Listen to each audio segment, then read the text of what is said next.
Technological determinism is a reductionist theory that presumes that a society's technology drives the development of its social structure and cultural values. The term is believed to have been coined by Thorstein Veblen, an American sociologist and economist.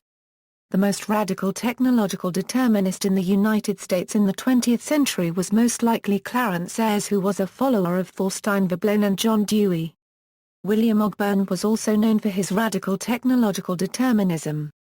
The first major elaboration of a technological determinist view of socioeconomic development came from the German philosopher and economist Karl Marx, whose theoretical framework was grounded in the perspective that changes in technology, and specifically productive technology, are the primary influence on human social relations and organizational structure, and that social relations and cultural practices ultimately revolve around the technological and economic base of a given society.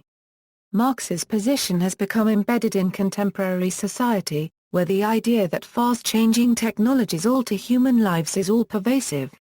Although many authors attribute a technologically determined view of human history to Marx's insights, not all Marxists are technological determinists, and some authors question the extent to which Marx himself was a determinist. Furthermore, there are multiple forms of technological determinism.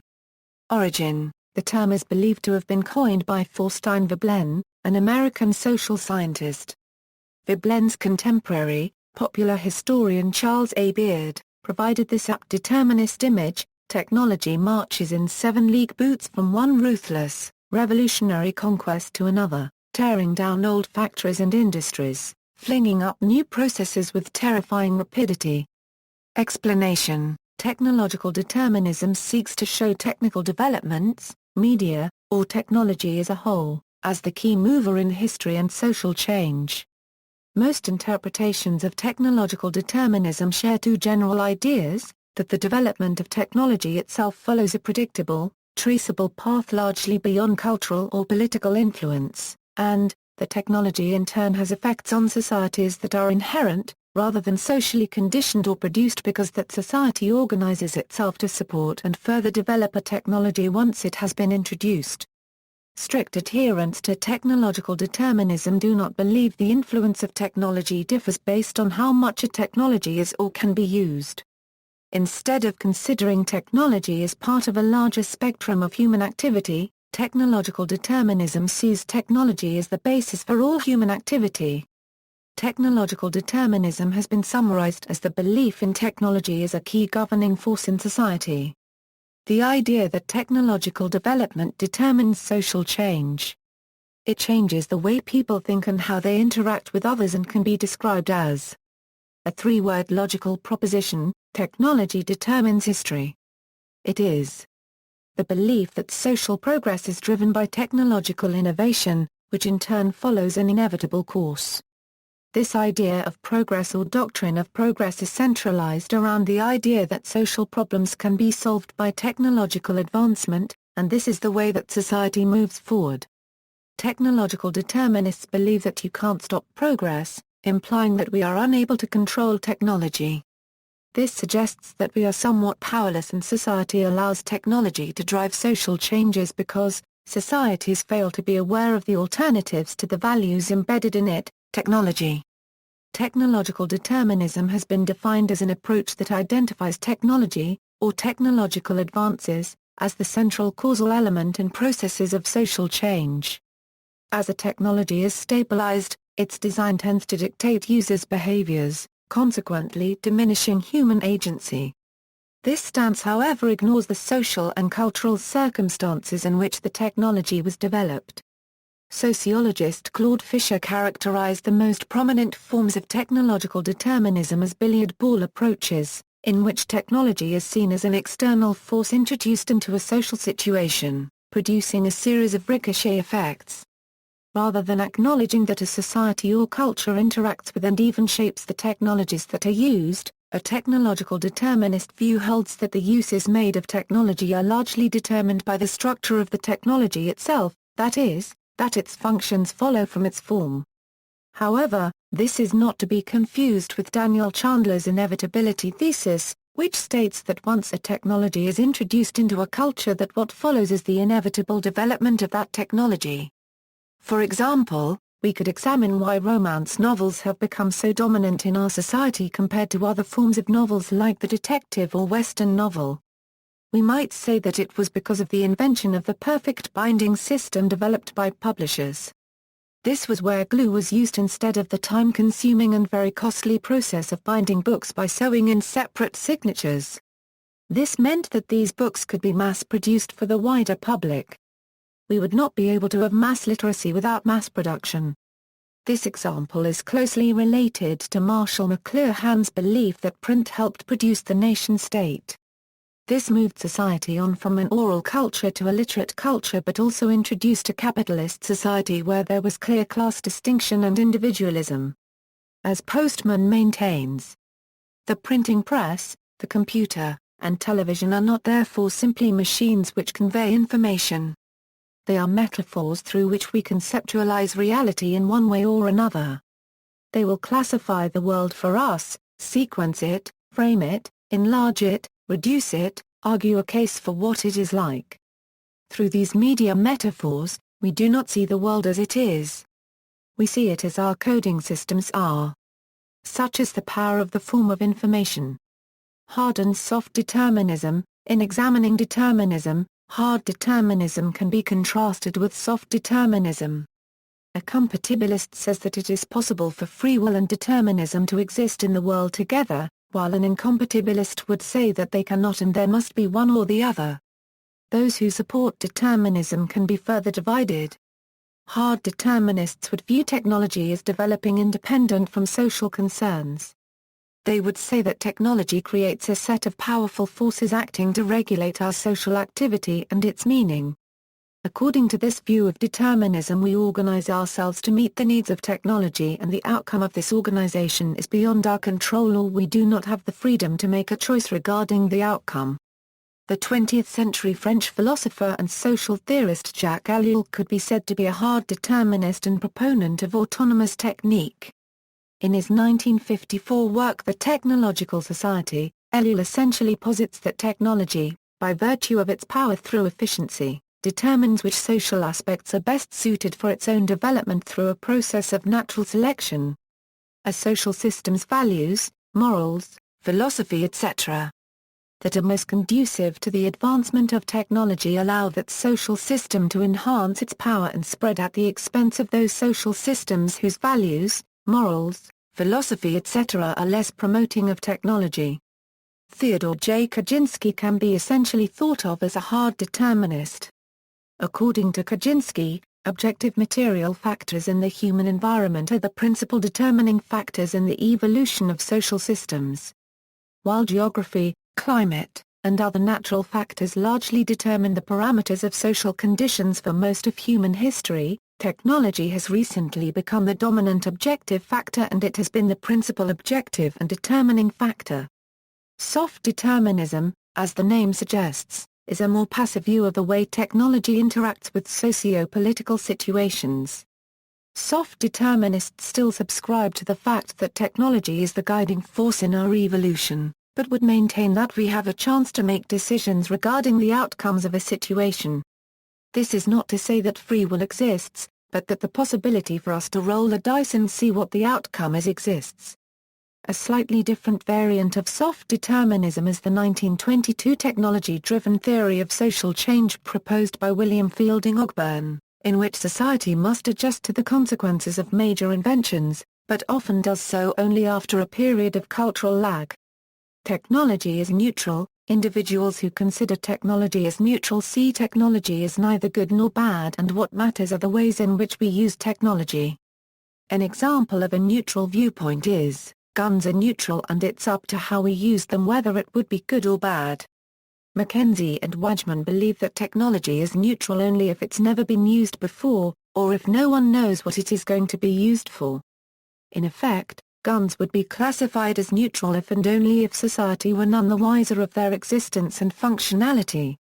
Obviously, such a society is non-existent, and once becoming knowledgeable about technology, the society is drawn into a social progression where nothing is neutral about society. According to Lelia Green, if one believes technology is neutral, one would disregard the cultural and social conditions that technology has produced. This view is also referred to as technological instrumentalism. In what is often considered a definitive reflection on the topic, the historian Melvin Kreutzberg famously wrote in the first of his 6 laws of technology, "Technology is neither good nor bad. Nor is it neutral." Criticism, skepticism about technological determinism emerged alongside increased pessimism about technoscience in the mid-20th century, in particular around the use of nuclear energy in the production of nuclear weapons, Nazi human experimentation during World War II, and the problems of economic development in the Third World. As a direct consequence, desire for greater control of the course of development of technology gave rise to disenchantment with the model of technological determinism in academia.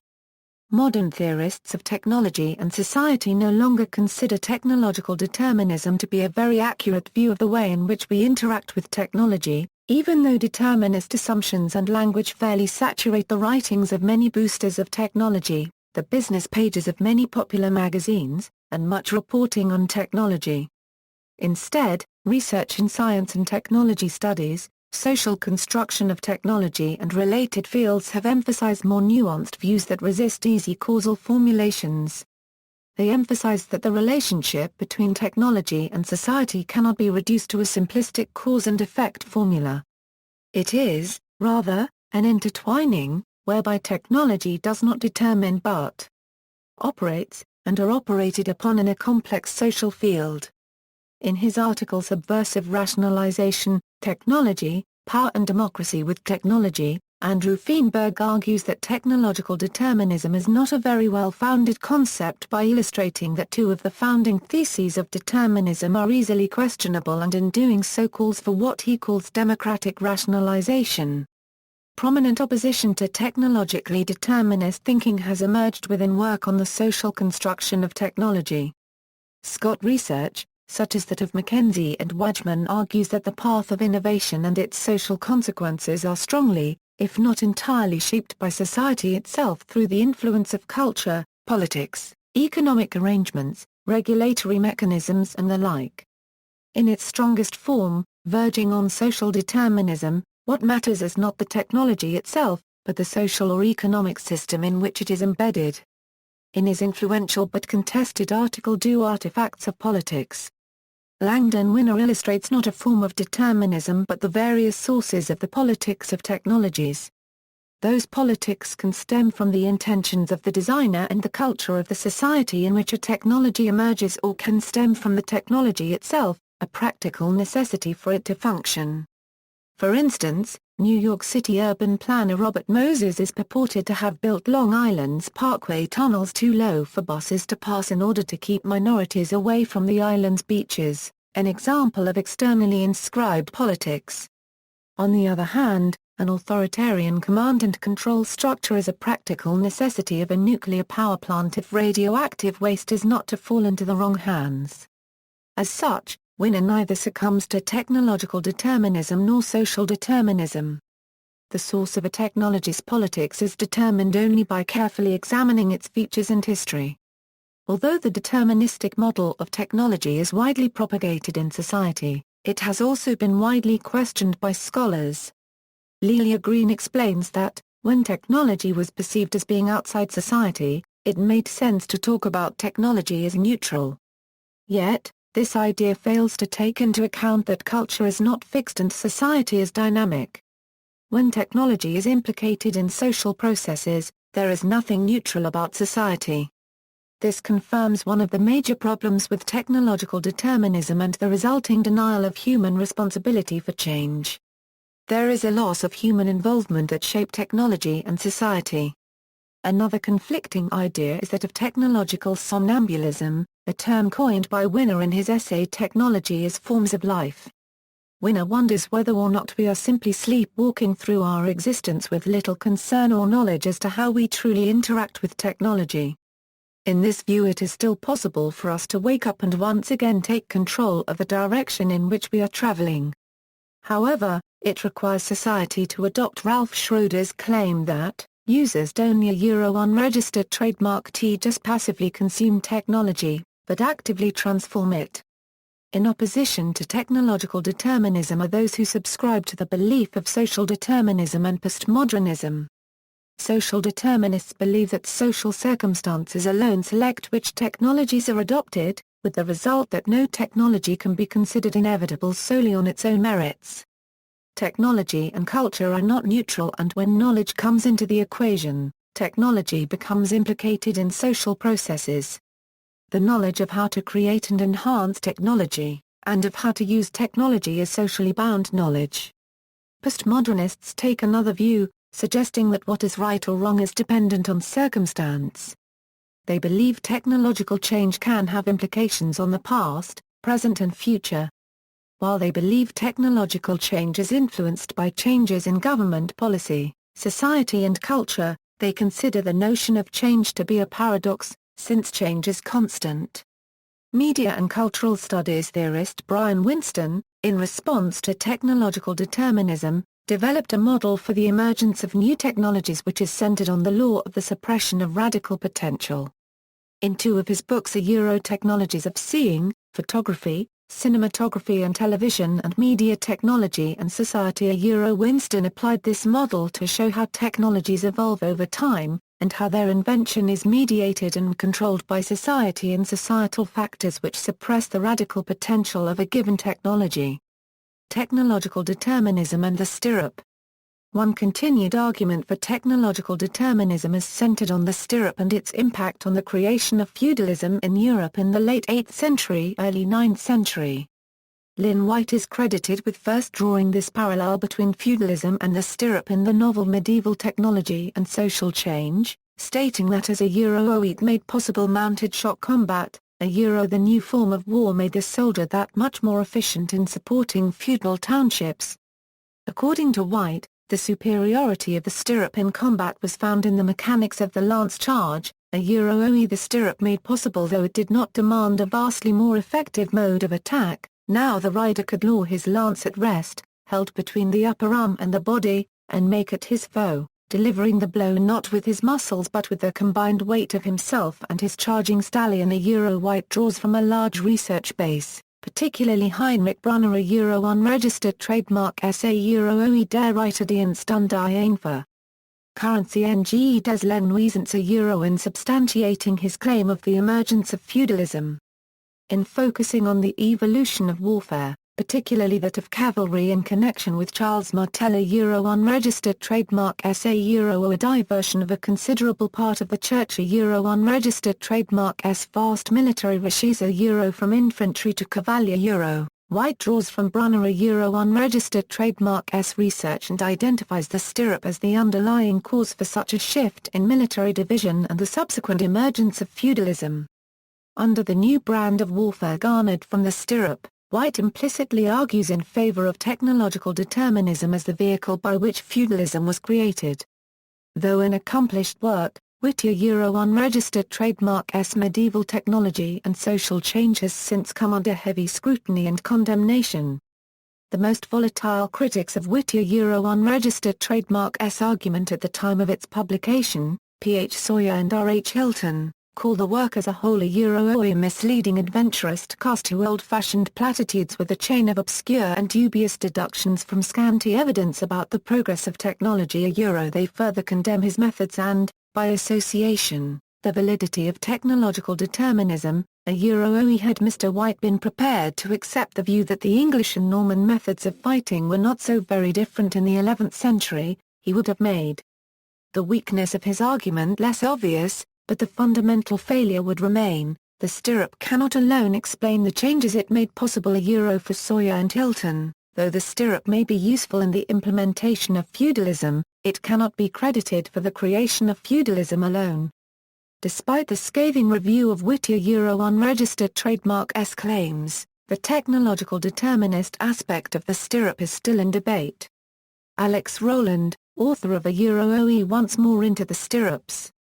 Lynn White Jr., Medieval Technology and Social Change. A Euro, provides an intermediary stance, not necessarily lauding Whittier Euro unregistered trademark s claims, but providing a little defense against Sawyer and Hilton unregistered trademark allegations of gross intellectual negligence. Rowland views Whittier unregistered trademark focus on technology to be the most relevant and important aspect of medieval technology and social change rather than the particulars of his execution, but can these many virtues, can this utility for historians of technology, outweigh the most fundamental standards of the profession? Can historians of technology continue to read and assign a book that is, in the words of a recent critic, a shot through with oversimplification, with a progression of false connections between cause and effect, and with evidence presented selectively to fit with, Whittier unregistered trademark own preconceived ideas? The answer, I think, is yes, at least a qualified yes. Objectively, Rowland claims medieval technology and social change a variable success, at least as most of Whittier unregistered trademark argument stands. The rest has sparked useful lines of research. This acceptance of technological determinism is ambiguous at best, neither fully supporting the theory at large nor denouncing it, rather placing the construct firmly in the realm of the theoretical. Rowland neither views technological determinism as completely dominant over history nor completely absent as well. In accordance with the above criterion of technological determinist structure, would Rowland be classified as a soft determinist? Notable technological determinists, Thomas L. Friedman, American journalist, columnist and author, admits to being a technological determinist in his book The World is Flat. Futurist Raymond Kurzweil's theories about a technological singularity follow a technologically deterministic view of history. Some interpret Karl Marx as advocating technological determinism, with such statements as the hand mill gives you society with a feudal lord, the steam mill, society with the industrial capitalist, but others argue that Marx was not a determinist. Technological determinist Walter Ohn reviews the societal transition from an oral culture to a written culture in his work Orality and Literacy. He asserts that this particular development is attributable to the use of new technologies of literacy to communicate thoughts which could previously only be verbalized. He furthers this argument by claiming that writing is purely context-dependent as it is a secondary modeling system reliant upon the earlier primary system of spoken language. Writing manipulates the potential of language as it depends purely upon the visual sense to communicate the intended information. Furthermore, the rather stagnant technology of literacy distinctly limits the usage and influence of knowledge, it unquestionably affects the evolution of society. In fact, Ohn asserts that more than any other single invention, writing has transformed human consciousness.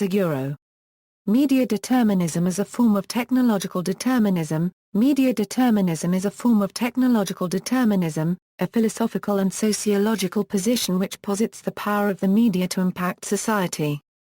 Two foundational media determinists are the Canadian scholars Harold Innis and Marshall McLuhan. One of the best examples of technological determinism in media theory is Marshall McLuhan's unregistered trademark theory of medium is the message and the ideas of his mentor Harold Adams Innis. Both these Canadian theorists saw the media as the essence of civilization. The association of different media with particular mental consequences by McLuhan and others can be seen as related to technological determinism. It is this variety of determinism that is referred to as media determinism. According to McLuhan, there is an association between communications media technology and language. Similarly, Benjamin Lee Whorf argues that language shapes our perception of thinking. For McLuhan, media is a more powerful and explicit determinant than is the more general concept of language. McLuhan was not necessarily a hard determinist. As a more moderate version of media determinism, he proposed that our use of particular media may have subtle influences on us, but more importantly, it is the social context of use that is crucial. See also media ecology. Media determinism is a form of the popular dominant theory of the relationship between technology and society. In a determinist view, technology takes on an active life of its own and is seen as a driver of social phenomena. Innis believed that the social, cultural, political, and economic developments of each historical period can be related directly to the technology of the means of mass communication of that period. In this sense, like Dr. Frankenstein, a unregistered trademark S-monster, technology itself appears to be alive, or at least capable of shaping human behavior. Langdon Winner, however, it has been increasingly subject to critical review by scholars. For example, scholar Raymond Williams criticizes media determinism and rather believes social movements define technological and media processes. With regard to communications media, audience determinism is a viewpoint opposed to media determinism. This is described as instead of media being presented as doing things to people. The stress is on the way people do things with media. Individuals need to be aware that the term deterministic is a negative one for many social scientists and modern sociologists. In particular, they often use the word as a term of abuse. See also.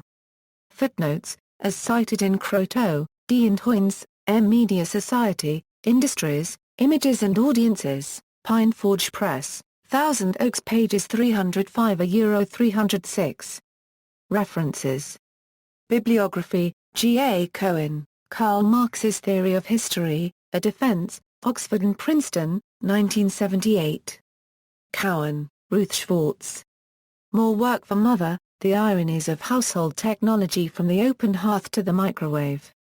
New York, Basic Books. Croteau, David. Hoynes, William. Media Society, Industries, Images and Audiences ed. Thousand Oaks, Pine Forge Press, pages 305 307. Eliel, Jack. The Technological Society. New York, Alfred A. Knopf. Green, Lelia. Technoculture. Crow's Nest, Allen and Unwin, pages 1 20.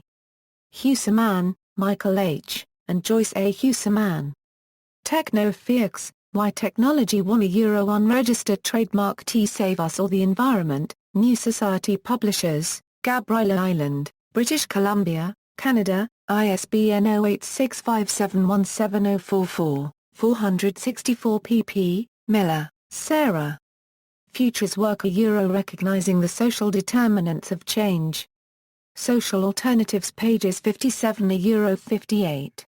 Murphy, Andrew. Potts, John. 1 Inch. Culture and Technology. London, Palgrave. Pages 21. On, Walter J. Orality and Literacy, The Technologizing of the Word. New York, Methuen.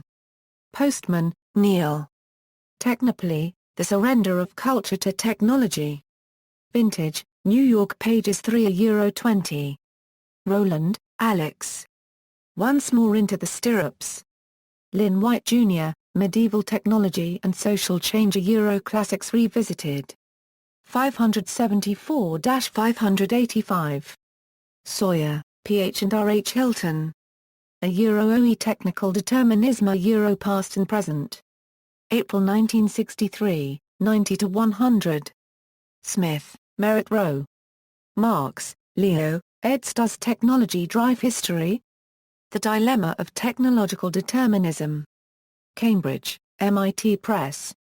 ISBN 9780262691673. Stoen-Meyer, S.J., John M. The Debate Over Technological Determinism. Technology's Storytellers, Reweaving the Human Fabric. Cambridge, The Society for the History of Technology and the MIT Press, pages 134-148. Winner, Langdon. Autonomous Technology, Techniques Out of Control as a Theme in Political Thought. Cambridge, MIT Press. Winner, Langdon. Do Artifacts of Politics? The Whale and the Reactor. Chicago, University of Chicago Press. Pages 26. Winner, Langdon. Technology as Forms of Life. Readings in the Philosophy of Technology. David M. Kaplan. Oxford, Rowman and Littlefield, 2004. 103 113, Wilgar, Steve and Cooper, Jeff. Do Artifacts Have Ambivalence? Moses Bridges, Winners Bridges and Other Urban Legends in S&TS. Social Studies of Science 29, 433 Euro 449. White, Lynn. Medieval Technology and Social Change. New York, Oxford University Press. Furbank, P.N. A Euro OE The Myth of Determinism A Euro Rewritten. City Fall 2006, 79 a Euro 87. Ebsker Host. Monroe Community College Library, Rochester, New York. April 2, 2007.